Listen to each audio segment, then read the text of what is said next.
So ayan guys, ang ulam natin, laukoy at saka pritong galunggong na may sausawan tayong ginamos. So let's eat guys! So ayan guys, nandito naman tayo sa kusita. Samahan nyo ako. Kain tayo ng gulay, men. Laukoy kung tawagin sa amin dito. Ano, pinagsama-sama na gabi, okra, talong, patola, alugbati. Yun. So nilagyan siya ng isda. So ayan men, kaya samahan nyo ako, kain tayo ngayon. So let's do it. So ito yung ulam natin. Yan. So initin muna natin bago tayo kumain. So ayan guys, itong ulam natin, sabaw na isda. Ito yata ito ng tanghali. At saka meron tayong galunggong, umuro-muro. At yung sausawa natin guys, yan, ginamos yung tawagin dito sa amin. So yan guys, kain tayo. Ito yung ulam namin men. Sabaw na isda. Laukoy yung tawagin dito. So meron siyang patola, kalabasa, okra, at saka talong. Yan. At saka pernitong isda. Yan.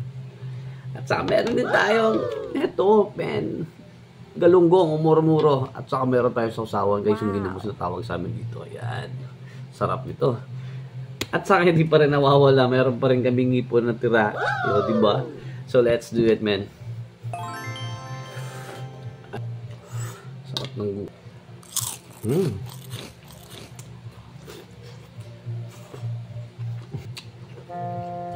sarap ng sabaw. Sarap ng okra. Yung patola ko. Malabasa. Wala ng kulay, guys.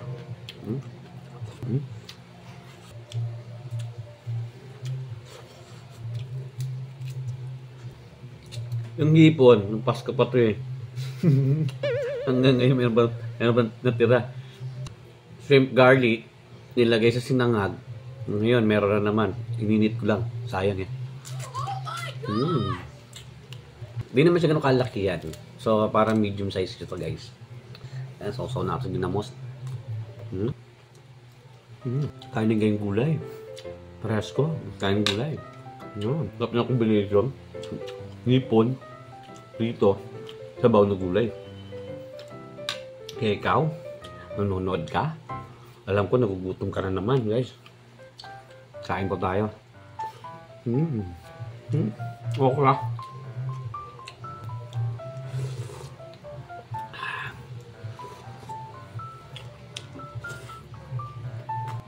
May sili. Wow.